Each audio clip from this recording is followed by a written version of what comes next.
Hello friends. तो आप सभी का स्वागत है हमारे चैनल लर्नोपीडिया पे। तो दोस्तों आज इस वीडियो में हम देखने वाले हैं absorption, reflection and transmission of heat radiation which is a topic from kinetic theory of gases and radiation. तो आज इस टॉपिक में हम कवर करेंगे कि क्या होता है कोएफिशिएंट ऑफ एब्जॉर्प्शन, क्या होता है कोएफिशिएंट ऑफ रिफ्लेक्शन और क्या होता है कोएफिशिएंट ऑफ ट्रांसमिशन, और इन तीनों का क्या होता है एक दूसरे के साथ रिलेशन। और दोस्तों उसके बाद हम देखेंगे कि क्या होता है डायथर्मोनस सब्सटेंस और क्या होते हैं अथर्मोनस सब्सटेंस। और इसके बाद अगर किसी ऑब्जेक्ट को अगर परफेक्ट ट्रांसमीटर होना है, परफेक्ट रिफ्लेक्टर होना है या फिर परफेक्ट एब्जॉर्बर होना है तो क्या होते हैं उसके लिए कंडीशंस। तो दोस्तों आज ये सारे टॉपिक्स हम कवर करेंगे आज के इस वीडियो में। तो दोस्तों अगर आप हमारे चैनल पे फर्स्ट टाइम विजिटर हो तो सब्सक्राइब कीजिए हमारे लर्नोपीडिया चैनल को ताकि आपको ऐसे इंपॉर्टेंट वीडियोस मिस ना कर जाए। तो चलिए स्टार्ट करते हैं।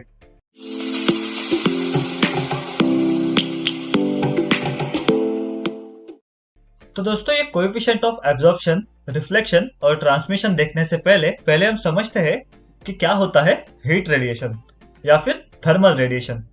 तो दोस्तों आप सभी को ये तो पता है कि अगर एक कोई हॉट बॉडी है और यहाँ पे एक कोल्ड वाली बॉडी है तो यहाँ पे हीट ट्रांसमिशन कैसे होता है। तो इन दोनों में से जो भी हायर टेम्परेचर पे बॉडी रहेगा उसमें से हीट ट्रांसफर होगा from hotter body to low temperature body. तो इस केस में हीट कैसे फ्लो होगा, तो from this hot body to this cold body. तो यही सेम प्रिंसिपल है इस हीट रेडिएशन का या फिर थर्मल रेडिएशन का। तो दोस्तों कंसिडर करो कि हमने एक हॉट बॉडी को हमने यहाँ पे रखा है एक किसी एनवायरमेंट में जो कि है थोड़ा सा cooler as compare to this body. तो दोस्तों ये हॉट वाला बॉडी क्या करेगा, उसमें जो भी ज्यादा हीट है वो थर्मल इक्विलिब्रियम में आने के लिए उस हीट को यहाँ पे इस एनवायरमेंट में बाहर ट्रांसमिट कर देगा इन फॉर्म ऑफ रेडिएशन। तो दोस्तों इसी को हम कहते हैं थर्मल रेडिएशन। तो दोस्तों इस थर्मल रेडिएशन का डेफिनेशन क्या है, तो वो है electromagnetic radiation emitted by the body which is at higher temperature as compared to this surrounding. It is known as thermal radiation. तो जो भी ये बॉडीज होती है जिनका टेम्परेचर हाई होता है as compare to this surrounding, तो ये हॉट बॉडीज क्या करती है, उनका एनर्जी रेडिएशन के फॉर्मेट में बाहर एमिट करती है। तो उसे ही हम कहते हैं हीट रेडिएशन या फिर थर्मल रेडिएशन। तो दोस्तों अब ये आगे का कंसेप्ट समझने के लिए अभी हम यहाँ पे कंसीडर करते हैं एक ऑब्जेक्ट को जिसके ऊपर किसी दूसरे बॉडी ने एमिट किया हुआ हीट रेडिएशन यहाँ पे फॉल हुआ। तो ये इस डायरेक्शन में यहाँ पे रेडिएशन फॉल हुआ। तो इसमें से जो भी ये रेडिएशन फॉल हुआ है उसमें से कुछ एनर्जी यहाँ पे हो जाएगी रिफ्लेक्ट, जिसमें से कुछ एनर्जी ये बॉडी खुद एब्जॉर्ब कर लेगा और इसमें से कुछ एनर्जी यहां से बाहर हो जाएगी ट्रांसमिट। तो दोस्तों यहाँ पे ये रेडिएशन का जो भी एनर्जी फॉल हुआ है वो या तो थोड़ा सा हुआ है रिफ्लेक्ट, थोड़ा सा ये बॉडी ने खुद किया है एब्जॉर्ब और थोड़ा सा यहाँ से हुआ है ट्रांसमिट। तो दोस्तों चलिए अभी हम इस सिचुएशन को यहाँ पे रिप्रेजेंट करते हैं इन फॉर्म ऑफ इक्वेशन। तो दोस्तों यहाँ पे ये जो एनर्जी इंसिडेंट हुई है उसे हम कंसीडर करते हैं एज Q। तो यहाँ पे हमारा टोटल एनर्जी क्या बनेगा, तो यहाँ पे हमारा टोटल इंसिडेंट होने वाला एनर्जी है Q। देन इसमें से यहाँ पे ये बॉडी ने जो भी एनर्जी एब्जॉर्ब किया है उसे हम यहाँ पे नाम देते हैं एज QA। देन यहाँ पे जो एनर्जी रिफ्लेक्ट हुआ है उसे हम नाम देते हैं एज QR। और यहाँ पे जो एनर्जी ट्रांसमिट हुआ है उसे हम नाम देते हैं एज QTR। तो दोस्तों यहाँ पे हमने क्या रिप्रेजेंट किया कि ये एब्जॉर्ब होने वाली एनर्जी, देन ये ट्रांसमिट होने वाली एनर्जी और जो ये एनर्जी रिफ्लेक्ट हुई है, तो इन तीनों का एडिशन कितना था, तो वो इज इक्वल टू था यहाँ पे इंसिडेंट वाला एनर्जी जो कि था यहाँ पे टोटल एनर्जी Q। तो दोस्तों यहाँ पे अगर हम ये Q से सारे इक्वेशन को डिवाइड कर दे तो हमें यहाँ पे क्या मिलेगा, तो ये QA अगर Q से हम डिवाइड करेंगे तो यहाँ पे हमें मिलेगा QA अपॉन Q। देन यहाँ पे क्या मिलेगा हमें QR अपॉन Q और ये बन जाएगा QTR अपॉन Q। और ये जो Q है उसे अगर हम Q से डिवाइड करेंगे तो वो बन जाएगा Q अपॉन Q मतलब 1। तो दोस्तों यहाँ से हमें मिला ये वाला इक्वेशन। तो दोस्तों जिसमें से ये जो फर्स्ट वाला क्वांटिटी है QA अपॉन Q, उसे मैं नाम देता हूं एज स्मॉल a। देन ये जो नेक्स्ट वाला क्वांटिटी है QR अपॉन Q, उसे मैं नाम देता हूं एज स्मॉल r। और देन ये जो थर्ड वाला क्वांटिटी है QTR अपॉन Q, उसे मैं नाम देता हूं एज TR, और इज इक्वल टू यहाँ पे ऑलरेडी है 1। तो दोस्तों यहाँ पे अभी इस इक्वेशन में ये जो A है वो बन जाएगा हमारा कोएफिशिएंट ऑफ एब्जॉर्प्शन, ये R बन जाएगा हमारा कोएफिशिएंट ऑफ रिफ्लेक्शन, और ये TR बन जाएगा हमारा कोएफिशिएंट ऑफ ट्रांसमिशन। तो दोस्तों चलिए अभी हम इनको एक एक करके डिटेल में समझते हैं। तो दोस्तों ये A मतलब है कोएफिशिएंट ऑफ एब्जॉर्प्शन। तो दोस्तों इसका दूसरा एक नाम है जो कि है एब्जॉर्प्टिविटी या फिर एब्जॉर्प्टिव पावर। तो दोस्तों अभी इसका डेफिनेशन क्या आएगा? तो इसका डेफिनेशन आएगा the ratio of amount of heat absorbed to the total quantity of heat incident is called as coefficient of absorption. Similarly दोस्तों ये है हमारा कोएफिशिएंट ऑफ रिफ्लेक्शन। तो दोस्तों ये कोएफिशिएंट ऑफ रिफ्लेक्शन का दूसरा नाम है रिफ्लेक्टेंस। तो दोस्तों इसका भी डेफिनेशन आएगा सेम इसी तरह से। तो कोएफिशिएंट ऑफ रिफ्लेक्शन का डेफिनेशन है the ratio of amount of heat reflected to the total quantity of heat incident is called as coefficient of reflection. Then दोस्तों हमारा नेक्स्ट क्वांटिटी है कोएफिशिएंट ऑफ ट्रांसमिशन, जिसका दूसरा नाम है ट्रांसमिटेंस। तो दोस्तों इसका भी डेफिनेशन है सिमिलरली इसी तरह से। तो इस कोएफिशिएंट ऑफ ट्रांसमिशन का डेफिनेशन है ratio of radiant energy transmitted to the total energy incident is called as coefficient of transmission. तो दोस्तों ये बन जाएंगे हमारे तीन important definition of coefficient of absorption, coefficient of reflection and coefficient of transmission. तो दोस्तों अगर हम coefficient of absorption, coefficient of reflection और कोएफिशिएंट ऑफ ट्रांसमिशन को अगर हम ऐड करेंगे तो हमें उनका समेशन मिलेगा एज 1। तो दोस्तों इसी क्वांटिटीज के अलग अलग वैल्यूज के ऊपर डिपेंड करता है कि हमें दिया हुआ ऑब्जेक्ट अथर्मोनस सब्सटेंस है कि डायथर्मोनस सब्सटेंस है, वो परफेक्ट रिफ्लेक्टर है कि परफेक्ट ट्रांसमीटर है, या फिर वो परफेक्ट एब्जॉर्बर है, मतलब ब्लैक बॉडी है। तो दोस्तों ये दिया हुआ ऑब्जेक्ट कौन से टाइप का ऑब्जेक्ट है वो समझने के लिए अभी हम समझते हैं कि क्या रहते हैं उसके लिए रिक्वायर्ड कंडीशंस। और दोस्तों आपको बोर्ड्स के एग्जाम में या फिर सीईटी के एग्जाम में आपको कभी कभी पूछा जा सकता है कि कोएफिशिएंट ऑफ एब्जॉर्प्शन या फिर कोएफिशिएंट ऑफ रिफ्लेक्शन या फिर कोएफिशिएंट ऑफ ट्रांसमिशन का डायमेंशंस क्या है। तो दोस्तों यहाँ पे अगर आप देखोगे तो यहाँ पे है total amount of energy absorbed और यहाँ पे है total amount of energy incident. तो यहाँ पे न्यूमरेटर में भी है एनर्जी, डिनोमिनेटर में भी है एनर्जी। तो दोस्तों ये दोनों भी एनर्जी के डायमेंशन के यूनिट यहाँ पे हो जाएंगे कट। तो इसी वजह से ही ये कोएफिशिएंट ऑफ एब्जॉर्प्शन बन जाएगा एक डायमेंशनलेस क्वांटिटी। सिमिलरली दोस्तों यहाँ पे भी अगर आप देखोगे तो यहाँ पे भी है ऊपर टोटल एनर्जी रिफ्लेक्टेड और अपॉन में है टोटल एनर्जी इंसिडेंट। तो दोस्तों यहाँ पे भी ये डायमेंशन ऑफ एनर्जीज हो जाएंगे कट। तो दोस्तों ये कोएफिशिएंट ऑफ रिफ्लेक्शन भी बन जाएगा यहाँ पे डायमेंशनलेस क्वांटिटी। और सिमिलरली दोस्तों यहाँ पे भी ये एनर्जी के डायमेंशंस कट हो जाएंगे, तो ये कोएफिशिएंट ऑफ ट्रांसमिशन भी हो जाएगा एक डायमेंशनलेस क्वांटिटी।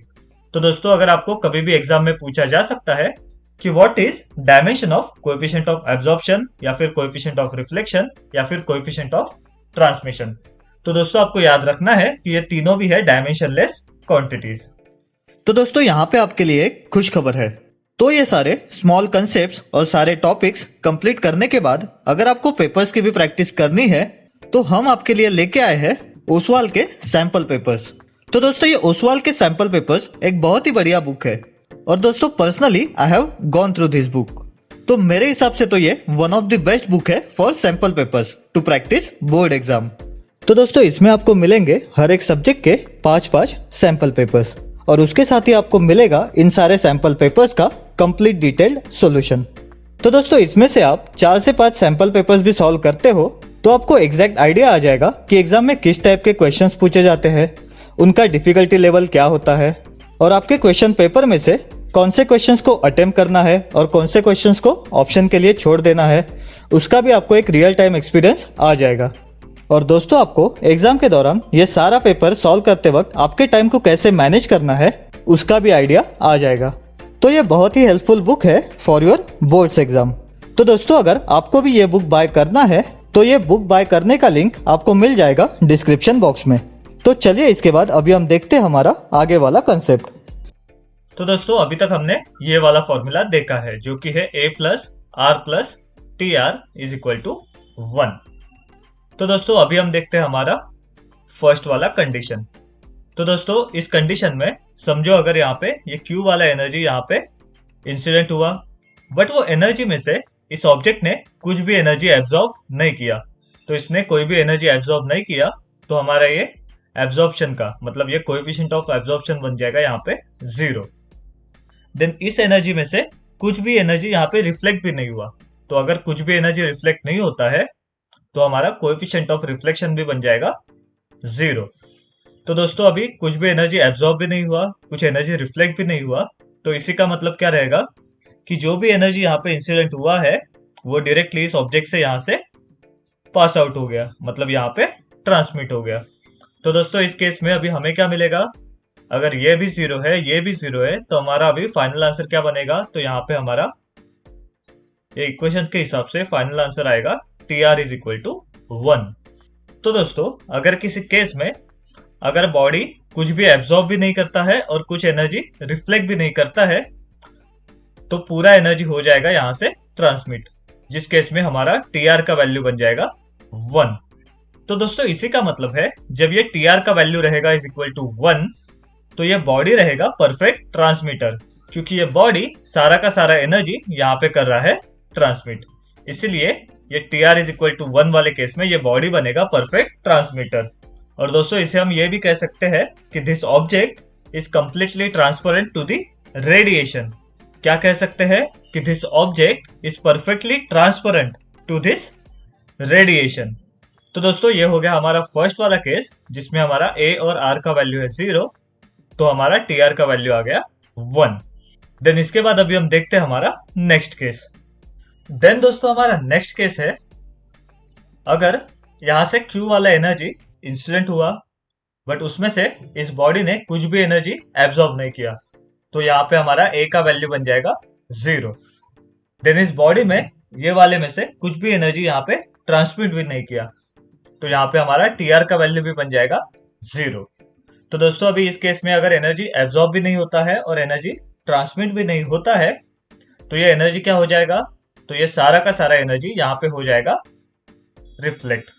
तो अगर दोस्तों ये सारा एनर्जी यहाँ पे हो गया रिफ्लेक्ट तो यहाँ पे अभी क्या हो जाएगा, ये भी है 0 ये भी है 0, तो अभी हमारा इक्वेशन का आंसर क्या आएगा, तो ये बनेगा हमारा सेकंड कंडीशन का answer as r is equal to 1।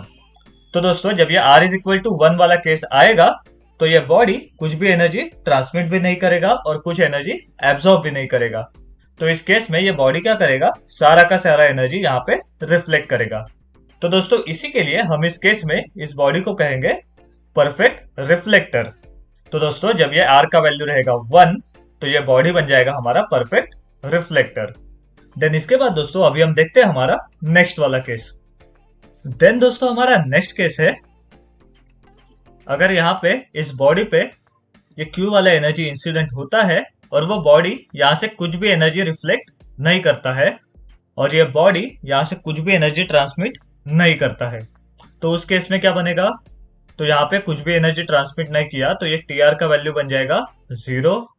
यहाँ पे कुछ भी एनर्जी रिफ्लेक्ट नहीं किया तो हमारा ये r का वैल्यू मतलब कोएफिशिएंट ऑफ रिफ्लेक्शन का वैल्यू बन जाएगा 0। तो इस केस में अभी क्या होगा, तो अगर कुछ भी एनर्जी रिफ्लेक्ट भी नहीं हुआ और ट्रांसमिट भी नहीं हुआ तो यहाँ पे क्या हुआ है, तो ये सारा का सारा एनर्जी यहाँ पे हुआ है इस बॉडी में एब्जॉर्ब। तो दोस्तों इसके लिए इस केस में हमारा फाइनल आंसर क्या आएगा इस इक्वेशन के हिसाब से, तो यहाँ पे हमें मिलेगा a इज इक्वल टू 1। तो दोस्तों हमारे इस इक्वेशन का वैल्यू जब रहेगा a इज इक्वल टू 1 तो यहाँ पे कुछ भी एनर्जी रिफ्लेक्ट नहीं होगा और कुछ भी एनर्जी यहाँ से ट्रांसमिट भी नहीं होगा। तो यहाँ पे क्या होगा, ये जो कुछ भी एनर्जी इंसिडेंट हो रहा है ये बॉडी उसे कंप्लीटली एब्जॉर्ब कर लेगा। तो इसी के लिए इसे हम क्या कहेंगे, परफेक्ट एब्जॉर्बर, जिसे हम जनरली क्या कहते हैं, परफेक्टली ब्लैक बॉडी। तो दोस्तों ये परफेक्टली ब्लैक बॉडी एक ऐसा बॉडी होता है जो उस पर इंसिडेंट हुए एनर्जी में से कुछ भी एनर्जी को यहाँ से रिफ्लेक्ट नहीं होने देता और किसी भी एनर्जी को यहाँ से ट्रांसमिट भी नहीं होता। वो ब्लैक बॉडी क्या करता है, सारे के सारे एनर्जी को एब्जॉर्ब कर लेता है। इसी के लिए हम उसे कहते हैं परफेक्ट ब्लैक बॉडी। तो दोस्तों ये थे हमारे इस इक्वेशन के हिसाब से इंपॉर्टेंट 3 कंडीशन। तो दोस्तों इस पहले वाले केस में हमारा टीआर का वैल्यू था 1, तो इसका मतलब है इस केस में वो बॉडी रहेगा परफेक्ट ट्रांसमीटर। तो अगर ये बॉडी है परफेक्ट ट्रांसमीटर तो इस केस में वो बॉडी रहेगा पुअर एब्जॉर्बर, और इस केस में वो बॉडी पुअर रिफ्लेक्टर भी रहेगा, क्योंकि ए और आर का वैल्यू रहेगा इस केस में 0। देन दोस्तों हमारे सेकंड केस में अगर आर का वैल्यू है 1 तो ये बॉडी रहेगा परफेक्ट रिफ्लेक्टर। तो अगर ये बॉडी है परफेक्ट रिफ्लेक्टर तो इस केस में भी ये बॉडी रहेगा पुअर एब्जॉर्बर, और इसी केस में ये बॉडी रहेगा पुअर ट्रांसमीटर, क्योंकि यहाँ पे ए का और टी आर का वैल्यू है 0। सिमिलरली दोस्तों यहाँ पे थर्ड कंडीशन में क्या होगा, अगर यहाँ पे है ए का वैल्यू 1 तो ये है परफेक्ट एब्जॉर्बर, मतलब परफेक्ट ब्लैक बॉडी। तो दोस्तों इस केस में हमारा आर का वैल्यू रहेगा 0 और टी आर का वैल्यू भी रहेगा 0। तो इसी का मतलब है कि ये बॉडी रहेगा पुअर रिफ्लेक्टर और ये बॉडी रहेगा पुअर ट्रांसमीटर। तो दोस्तों ये थे हमारे 3 important conditions related to this formula. तो चलिए अभी हम देखते हैं कि क्या होता है अथर्मनस एंड डायथर्मनस सब्सटेंस। तो दोस्तों समझो हमारे पास एक ऐसा ऑब्जेक्ट है जो उस पे जो एनर्जी इंसिडेंट हो रहा है Q, उसमें से कुछ भी एनर्जी को यहाँ से पास नहीं होने दे रहा है। तो दोस्तों इस केस में क्या हो रहा है, यहाँ से जो भी एनर्जी पास हो रहा है मतलब ट्रांसमिट हो रहा है वो है 0। तो यहाँ पे बाकी का सारा एनर्जी क्या हो रहा है, तो एक तो वो यहाँ पे एब्जॉर्ब हो रहा है या फिर वो यहाँ से रिफ्लेक्ट हो रहा है। तो इस केस में हमें क्या मिलेगा, ये T R is equal to 0 और यहाँ पे हमें मिलेगा ये A plus R is equal to 1। तो दोस्तों जिस केस में हमें मिलेगा A plus R is equal to 1, मतलब यहाँ पे हमारा रहेगा T R is equal to 0, मतलब यहाँ से ट्रांसमिट होने वाला एनर्जी रहेगा 0। तो दोस्तों इस केस में हमारा ये जो ऑब्जेक्ट है वो परफेक्टली ओपेक बन जाएगा फॉर दिस रेडिएशन। तो दोस्तों जब भी किसी केस में ये ऑब्जेक्ट ये थर्मल रेडिएशन के लिए थर्मली ओपेक बन जाएगा तो उस केस में हम उस सब्सटेंस को कहेंगे अथर्मनस सब्सटेंस। तो दोस्तों यहाँ पे क्या सीखा हमने कि जब ये ऑब्जेक्ट थर्मली ओपेक बन जाएगा फॉर दिस रेडिएशन, मतलब जब ये टी आर का वैल्यू रहेगा 0 तो उस केस में ये ऑब्जेक्ट रहेगा अथर्मनस ऑब्जेक्ट। तो दोस्तों इस अथर्मनस सब्सटेंस के एग्जांपल्स है वाटर, वुड, आयरन, कॉपर या फिर मॉइस्ट एयर। तो दोस्तों इन सारे केस में हमारा टी आर का वैल्यू मतलब कोएफिशिएंट ऑफ ट्रांसमिशन का वैल्यू रहता है 0, मतलब इन सारे केस में हमारा एब्जॉर्प्शन और रिफ्लेक्शन इन दोनों का एडिशन रहेगा 1 और हमारा टी आर का वैल्यू रहेगा 0। तो दोस्तों इस तरह से होता है ये अथर्मनस वाला सब्सटेंस। तो दोस्तों इसी का एग्जैक्ट अपोजिट होता है हमारा डायथर्मनस सब्सटेंस। तो दोस्तों अगर ये अथर्मनस सब्सटेंस के लिए टी आर का वैल्यू होता है 0 तो हमारे डायथर्मनस सब्सटेंस के लिए ये टी आर का वैल्यू होता है नॉट इक्वल टू 0। तो दोस्तों इसका मतलब क्या हुआ, अगर अथर्मनस सब्सटेंस में ये बॉडी किसी भी एनर्जी को यहाँ से ट्रांसमिट नहीं होने देता है ये वाले केस में, तो डायथर्मनस केस में क्या होगा, अगर ये बॉडी थोड़े से भी एनर्जी को यहाँ से पास होने के लिए देता है तो हम उस बॉडी को कहेंगे डायथर्मनस सब्सटेंस। तो दोस्तों यही इंपॉर्टेंट डिफरेंस है बिटवीन अथर्मनस एंड डायथर्मनस सब्सटेंस। तो क्या कहा मैंने, अथर्मनस सब्सटेंस यहाँ से किसी भी एनर्जी को पास नहीं होने देता है, जबकि ये डायथर्मनस वाला सब्सटेंस यहाँ से कुछ तो एनर्जी को पास होने के लिए दे देता है। तो अगर ये बॉडी किसी एनर्जी को यहाँ से पास होने के लिए देती है तो हम उस सब्सटेंस को कहेंगे डायथर्मनस सब्सटेंस। तो दोस्तों अगर ये टी आर का वैल्यू है यहाँ पे नॉट इक्वल टू 0 तो इस केस में अभी हम ये ए प्लस आर का वैल्यू डिफाइन नहीं कर सकते। तो दोस्तों इस डायथर्मनस सब्सटेंस के एग्जांपल्स है ग्लास, क्वार्ट्ज, हाइड्रोजन, ऑक्सीजन और ड्राई एयर। तो दोस्तों इस तरह से होते हैं ये अथर्मनस और डायथर्मनस वाले सब्सटेंस। तो दोस्तों इस तरह से हमने कंप्लीट किया है concept of coefficient of absorption, reflection and transmission, then relation between them, और उसके बाद हमने देखा कि क्या होता है परफेक्ट ट्रांसमीटर, परफेक्ट रिफ्लेक्टर और परफेक्ट ब्लैक बॉडी, और उसके बाद हमने देखा ये अथर्मनस और डायथर्मनस वाले सब्सटेंस। तो दोस्तों इस तरह से कंप्लीट होता है हमारा आज का ये टॉपिक। तो दोस्तों अगर आपको आज के इस टॉपिक में जरा सा भी कुछ डाउट रहेगा then you can please comment down in the comment section. और दोस्तों अगर आपको आपके कोई क्वेरीज दूसरे स्टूडेंट्स के साथ या फिर हमारे साथ डिस्कस करने हैं तो आप हमें टेलीग्राम चैनल पे भी कमेंट कर सकते हैं। तो इस टेलीग्राम चैनल का लिंक आपको मिल जाएगा डिस्क्रिप्शन बॉक्स में। और दोस्तों अगर आपको हमारा ये आज का वीडियो हेल्पफुल लगा हो देन प्लीज इस वीडियो को लाइक कीजिए, सब्सक्राइब कीजिए हमारे लर्नोपीडिया चैनल को और बेल आइकॉन दबाना मत भूलिए ताकि आपको ऐसे इंपॉर्टेंट वीडियोस मिस ना कर जाए। And please share this video with your friends.